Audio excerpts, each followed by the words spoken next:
Okay, so here we are at the Langstroth Cottage. And please introduce yourself and let me know why you're acquainted or involved at all with the Langstroth Cottage here in Ohio. Okay, my name is Ken Clems. I'm the current Vice President of the Butler County Beekeepers Association. And the Miami University has let us use this cottage for our bee endeavors.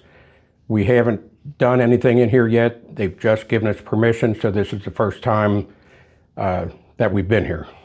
Okay, so you're taking it over as your kind of club operating center? Yes, we have too many members to actually have meetings here, but we're going to be able to do bee labs. We have equipment to do candle making, maybe put frames of woodenware together. We're going to have a small library that if people are here, just like a couple of these books, that they can read through. Oh, and you've got, of course, the Hive and the Honeybee that was done by Langstroth. Let's talk about where we are in the country, because there are people watching now from different parts of the world. So we're in the United States, we're in the state of Ohio. Can you explain where, if we're looking at a map of Ohio, where are we located? Okay, if you go from Cincinnati, you go about 20 miles north to Oxford, Ohio, to Miami University. And the house is right at the intersection of, I don't know the name. I think it's on Patton Street, but I don't know the main street out here.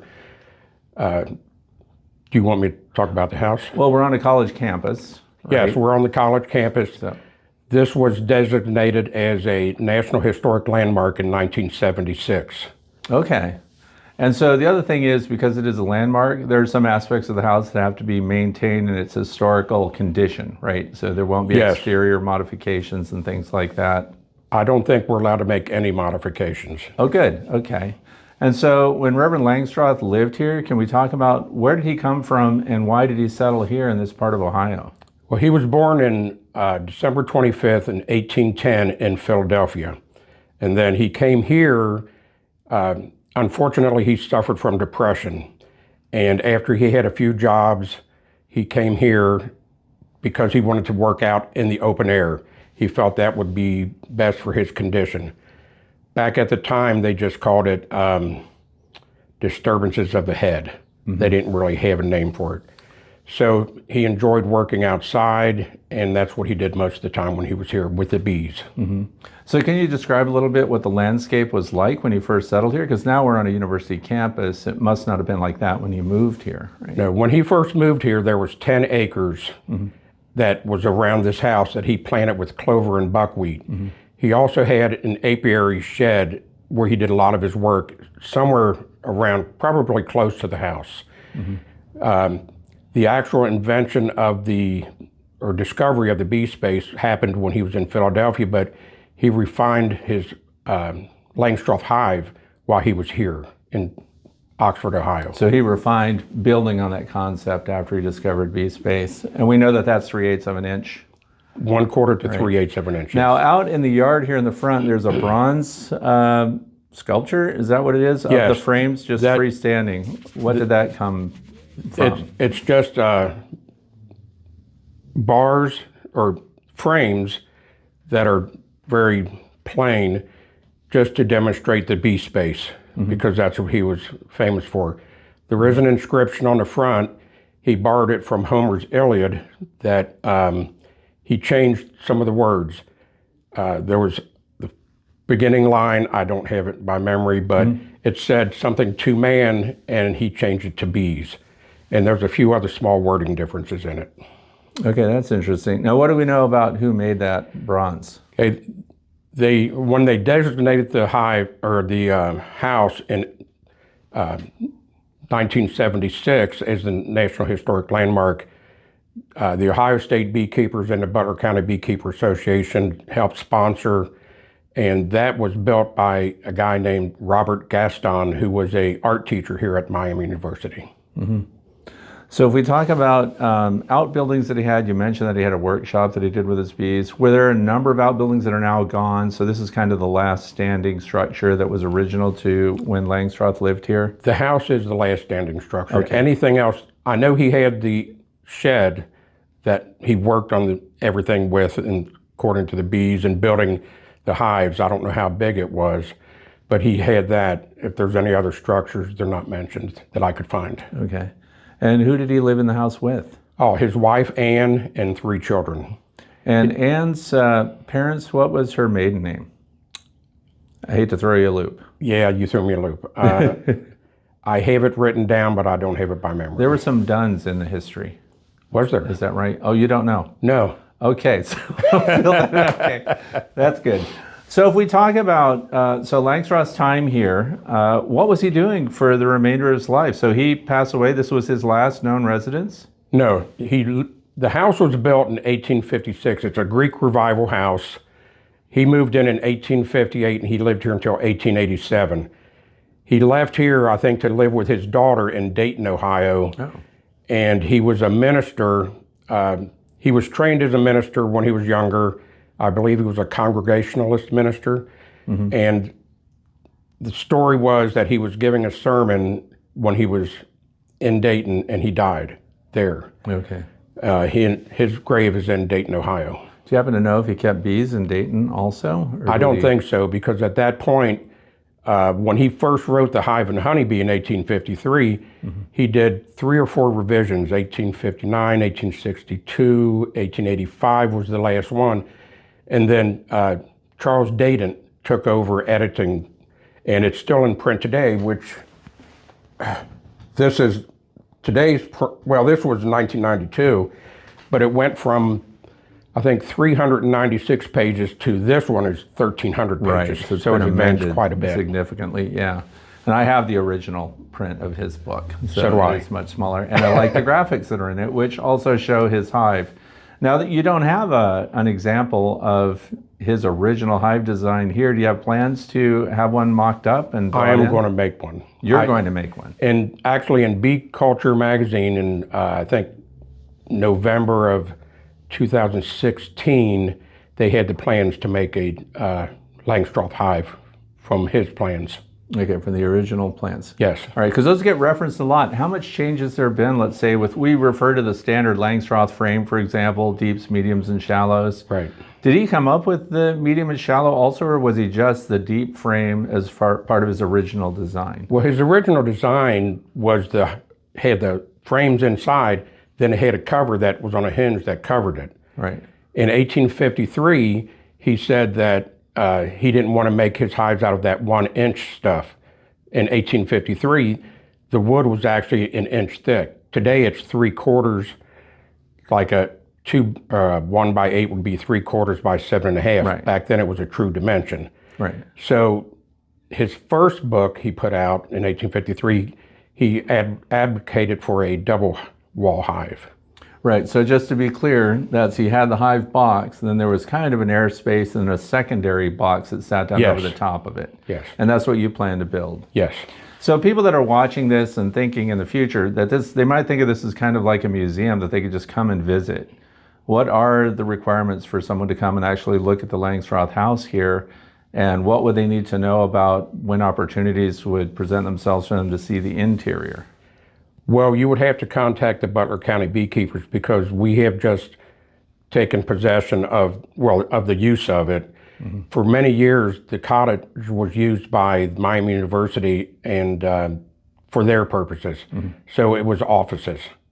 So everything in here is original, but they used it. I think the transportation department used it.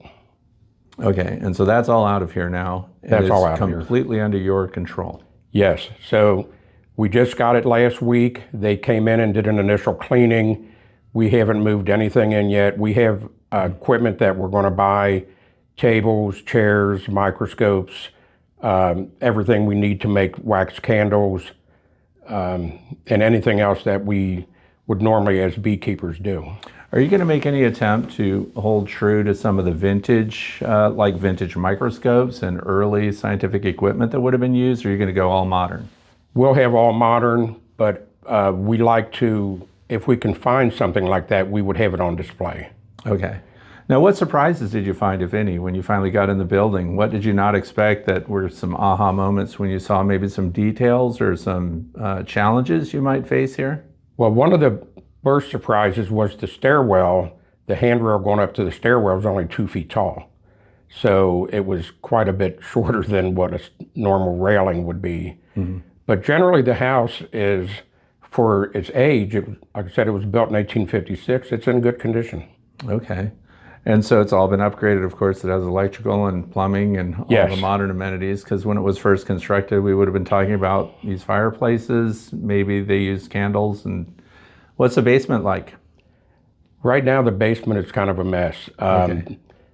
They have gone through and fireproofed the underside of the wood. Oh, But okay. the company that was here before had a lot of storage cabinets, file cabinets that are still down there. So if we can't put them to use, we can probably get the university to take them away. Okay. Is this an old style field stone foundation with a dirt floor, or is there a slab? What's down there? They've put concrete in. They put concrete in. And what are the walls like in the basement? Field stone? The walls, they've probably been covered with concrete. A house this old would have been a field stone foundation. Yeah. Attic space? There is an attic space, but what the company that was here before us did is the stairway going up to the attic, they put something they've screwed in to keep from going into the attic, and they made shelves, right? So when you open the door, there's just Oh, shelves. so you can't access the rest of it. Right. I didn't look while I was outside. What's the roofing like? Do we have slate tile here, or has it been updated to asphalt tile or something like that? I didn't even look. Okay. So what would you like to share just off the top of your head about Langstroth and his life? Well, when he was a child, he was very fascinated by insects. He used to like to watch ants. And then when he went to college, he went to Yale, he became a minister. Then in 1838, he just happened to see bees under a glass dome, and that rekindled his interest to bees. And in that year, he actually got what was called a leaf hive from Francois Huber in France. They weren't removable, but they opened like a book. So it was a long thing, and they would open up. And he got one of those, and that's what he started experimenting with. And he started seeing, well, you can't do it this way, you can do it this way. But he credits Francois Huber and a few other people with some of his discoveries. And I think the one that created the bee space, he noticed that when he had the top on his hives, the bees were properlizing it to the top of the hive. So when he moved it up a little bit, I now don't know how many times he had to move it, but he came up to this spot where it was just a quarter of an inch, and that's when he realized what the bee space was. Okay. They also used to have to started with just bars across for frames. Then he realized that when the bees would put their hive on the bars, the honeycomb, they would attach it to the side walls. And then he came up with, well, if you put the frame there, then you could take it in and out. So it was a long drawn out thing. It took him 15 years from 1838 to 1850, I guess it was 51 or 52 when he had discovered this, and then he wrote the book and it came out in 1853. So just to revisit that, what we're saying is when he made that wooden complete frame, he was also installing bee space beyond those end bars Yes. as well, which kept it removable so they wouldn't glue it up with the propolis, or too large where they would build burr comb or brace comb or something like that. Yes, a lot of burr comb, and they would actually attach the honeycomb to the sidewall, so it's still, if you wanted to take the ninth frame out, you couldn't do it because you had to cut the other ones. Because initially what the beekeepers would do was smoke sulfur and kill the bees to extract the honey. So that was not a very good proposition, and it took, they've been having bees since Sumerian times, 5,000 years ago. Now that's interesting. What did they transition to when Langstroth introduced that removable frame design? Were we doing skeps? What was the popular hive? They had skeps, and then they would use hollow logs, just plain Gum wooden tree, I think gum hives, Yes, they I would think call that was that, it. something like that. And they would use those, and they would just have a plain wooden box. They didn't have anything about how to take the comb out, so they would kill the bees, then remove the comb. So they started over every year. Wow, so they would actually use a vapor to kill the entire colony. Yeah, they would smoke sulfur, burn Wow. sulfur, and the sulfur fumes would kill the bees. And then they would just hunt, feral colonies and repopulate in the spring that way? Yes. That's very interesting. Well, I want to thank you for talking to me about this and letting me come into this really cool space. What on the interior, if we're looking at this, do you think most of this is original or have things been changed significantly? Looking at the door frames and the height of the wood around the baseboards, that's original. The doors are all 4-panel. Those are original. I think the only thing is this carpet. If we were able to take the carpet up, there would be the natural wood floors. So like plank wood probably. Yes. And I'm also looking at these front windows. They go floor to ceiling. Yes. And so today those would have to be tempered glass. What kind of restrictions, because it's a historical building, you get away with not having to have tempered glass when it gets so low? Well, they have these.